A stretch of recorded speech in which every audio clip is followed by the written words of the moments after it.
On the Israel-Gaza issue, I've been quite agnostic on the conflict because I feel like I just don't know enough about it. And I do look at, of course, what's happening, and I'm like, yeah, this doesn't seem, how do you say, verhältnismäßig? It doesn't seem like it's not a right use of force. I do understand that Israel has the right to defend itself. Jasmine, a journalist from Germany, expresses her agnostic stance on the Israel-Gaza conflict, acknowledging her lack of deep knowledge. Professor Mearsheimer provides a detailed analysis, explaining how Israel's efforts to displace Palestinians. People who are a little bit more agnostic on the conflict, right? Who don't know exactly what to think about it. And what would you tell them? What would you tell me in this case? Well, I think that the proper view on this is to condemn Israel, because Israel is committing genocide. For me, genocide is a red line. I'm actually shocked that Germany, of all countries, is complicit in this genocide. Of course, I'm shocked that the United States is complicit as well. Both Germany and the United States, for moral reasons, and I even believe strategic reasons, certainly in the American case, we should be shutting this genocide down. We should have stopped it in its tracks. It should have never happened. And the Germans should have played a key role. They should have been shoulder to shoulder with us in stopping this genocide. This is just unacceptable to me from a moral point of view. And this is a case where the strategic logic and the moral logic line up. But that's not what has happened. Can you explain to me, because I think a year ago, maybe not quite a year, you called it a massacre, and then you switched and you declared it a genocide. Maybe you can explain that. Yeah. I think after October 7th, the Israelis saw an opportunity to cleanse Gaza. And what they thought was they could pummel Gaza mainly with bombs dropped from aircraft, but also from tanks that were used to level buildings. They could start to make Gaza look unlivable. They could start to move people out of northern Gaza into southern Gaza, which they were very successful at doing. And this would end up pushing all the Palestinians, or most of the Palestinians, out of Gaza. So they had a punishment campaign aimed at civilians that was designed to ethnically cleanse. The problem is they were not successful in pushing the Palestinians out. The Palestinians didn't leave. So they continued to pummel the Palestinians. They continued to bomb. They continued to drive more and more Palestinians out of their homes. They began to pursue a starvation strategy. And what happened was, because ethnic cleansing didn't work, it morphed into a genocide. It was just mass killing to start, but then it became a genocide. And this is why in December, South Africa went to the International Court of Justice. It was at the end of December that they filed their brief with the International Court of Justice. And I think it was in January when the International Court of Justice said that there was sufficient evidence to make a plausible case that Israel was committing genocide. So that's why I changed my view. I don't think it started out as a genocide. I don't think the Israelis were intent on murdering most of the Palestinians or a substantial portion of the Palestinians. I think they were interested in just ethnically cleansing. And in an ideal world, they would have been able to snap their fingers and the Palestinians would have been gone.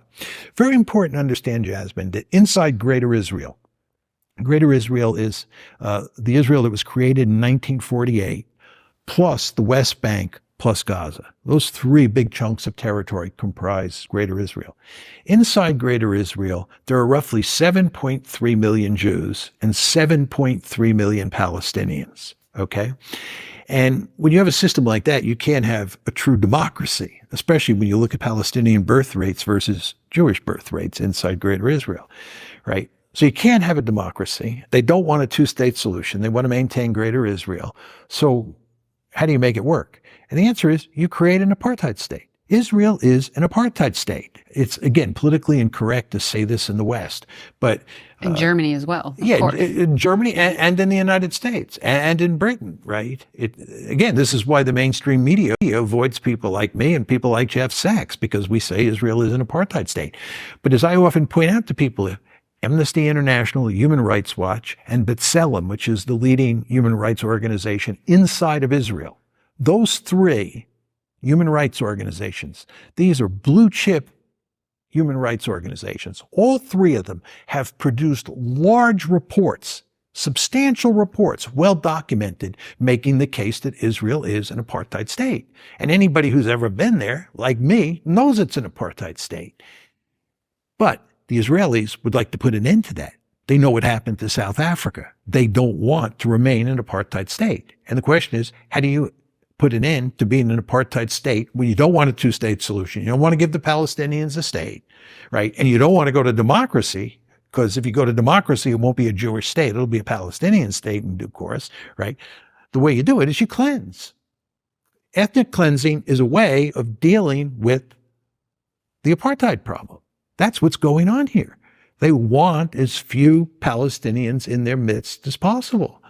And again, I mean, I will just say, when you say that, you just laid out that there's half of the population in Israel is Jewish, the other half is Palestinian. I understand the demographic development, but how can you call it an apartheid state when you have half of the population are Palestinians?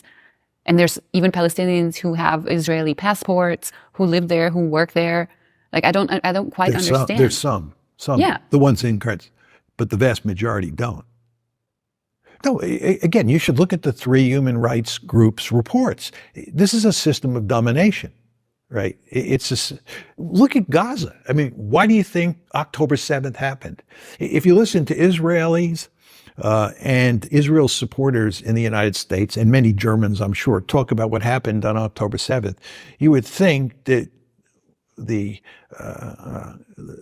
Hamas fighters and the other fighters who attacked on October 7th were a bunch of Nazis, right? Like 1930s Nazis who all of a sudden decided they were just going to break into Israel and kill Jews because they hate Jews, right? These are like Nazis. This is ridiculous. This is not what was going on. Gaza was a giant open-air prison, or if you want, a giant concentration camp. Life inside Gaza was absolutely horrible. This is why people call Greater Israel an apartheid state. And basically what you had is a prison break on October 7th. These are resistance fighters. These are people who were unwilling to live anymore in a concentration camp or this giant open-air prison. Or I thought about was, okay, so the whole Arabic, Muslim, Islamic world is sort of behind the Palestinians, behind Gaza, and supports them. Why are they not helping them? Why are they not taking in the Palestinian refugees? I don't understand it. I don't understand why they can't send humanitarian aid, and I'm sure they have in limited capacity, but why don't they take in the 2 million refugees into their own country? Because they're Palestinians, and that's their land. They don't want to leave. As a German, you don't want to leave Germany and move into Poland. Yeah, but I mean, or move into Czech. No, well, but that's de facto what happened after the World War. You know, like the frontiers. I don't know. Countries get new. How do you say Grenzen? Borders. Borders. Thank you. Countries have new borders, and then people get displaced. And I'm not saying this is a nice thing that happens, right? That's not what I'm saying.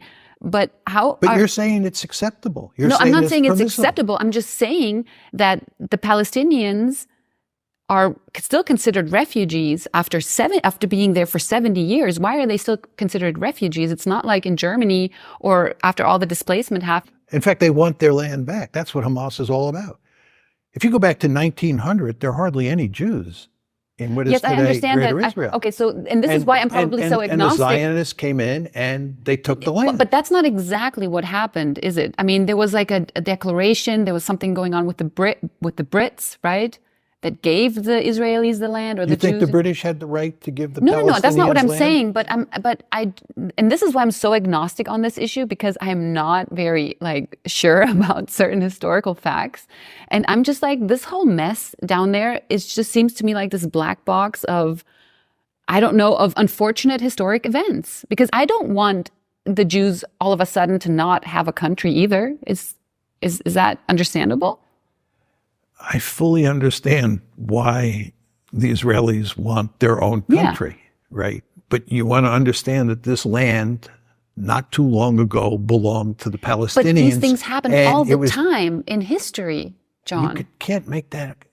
Of but course they do. People get displaced, and I'm not saying it's fair, but don't. At some point, you kind of, just like with Ukraine, at some point they're going to have to accept what is. And it's the same in Israel. I'm sorry. I don't think it's that different. They're not going to accept it. That's quite clear. Exactly. But I'm saying like, okay, but then you again, can have, that's why the Israelis want to drive them out.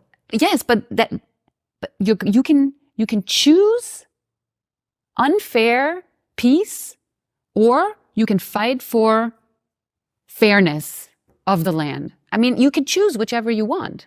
But sometimes unfair peace is probably better. If you were a Palestinian It's living in Gaza, and you were young, you would have joined Hamas in all likelihood.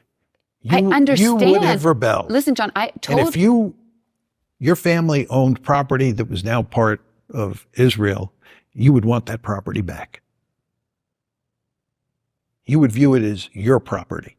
Right? After decades and decades? Yes, exactly. Germany doesn't want territory back in Poland or in Czech. Many Jews argue that Israel has a deed to the territory that it now Yes, a biblical controls. deed, right? Which that's is the Bible. it's a little ridiculous. I do understand that. I totally understand it. But I'm talking about like the situation we have right now. So what are we going to do with what we have right now? And sometimes things are unfair, John. It's just how it goes. Do we want this fighting to continue forever?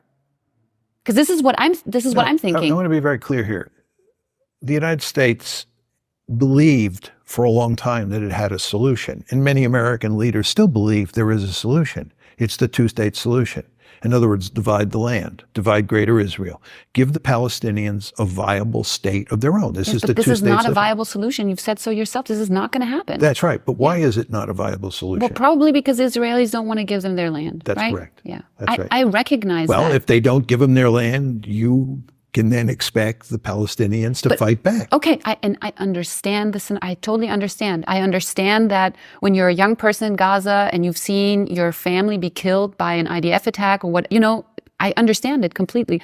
I just wonder for how long do we want to continue this conflict? Whose way? Well, I mean, it's for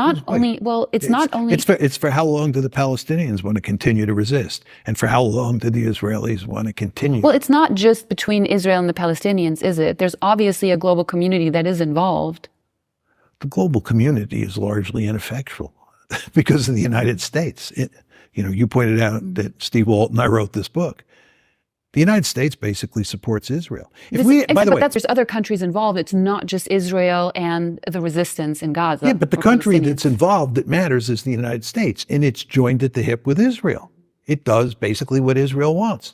We wanted a two-state solution. It's just very important to understand that. Every president from Jimmy Carter forward was deeply committed to creating a two-state solution. We could not get a two-state solution because Israel had little interest, and the lobby went to great lengths to undermine the pressure that any American president put on Israel to move to a two-state solution. You ended up with an apartheid state. And when you have an apartheid state where you have, roughly an equal number of Palestinians and Israeli Jews living inside it, the dominated group is going to revolt. First Intifada, Second Intifada, October 7th.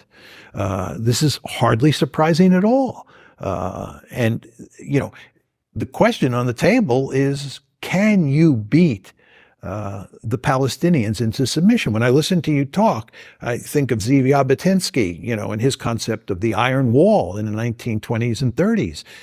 Jabotinsky believed that Israel could use the big stick to beat the Palestinians into submission. That's not what I was saying, John. Yes, no, you were saying after all these decades, all these years of fighting and not... I just want the fighting to stop. I don't want anybody to beat anybody with a stick. I agree, but how are you going to get this fighting to stop? I understand that there's not an easy solution to that. It just seems like there's no point to it. It's just like this spiral that we're in, and it's just continuing. Yeah, I do understand what you're saying. I just don't want to be compared to probably a Zionist who wants to beat the Palestinians with a stick. But no, I wasn't. That was not my point. My point was that Jabotinsky believed that the Palestinians, after so many years of all of this horribleness, would come to the realization that it just has to stop. and we would get peace. And that's, I think, where you were going. This just needs to end, right? The Israelis have been clobbering the Palestinians for so long. It's clear the Israelis are not going to cut the Palestinians any slack. Therefore, it's time for the Palestinians to recognize reality and put an end to this. That was Jabotinsky's view. That was the iron wall. You could beat the Palestinians into submission. What I'm telling you is that's not the way the world works. And what is happening here, if anything, is you are radicalizing the Palestinians, you are radicalizing the Arab world, and making it more difficult to get a two-state solution. In fact, I would argue it's impossible. American presidents wanted to help solve this problem a long time ago by moving to a two-state solution. But the Israelis thought that they could beat the Palestinians into submission or keep them under control. And they were wrong.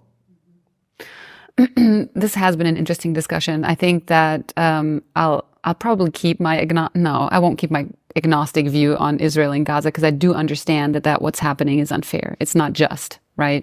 Like, you can't just go about killing tens of thousands. The genocide people. is more than unfair. Yeah. I mean, for me, genocide is a red line.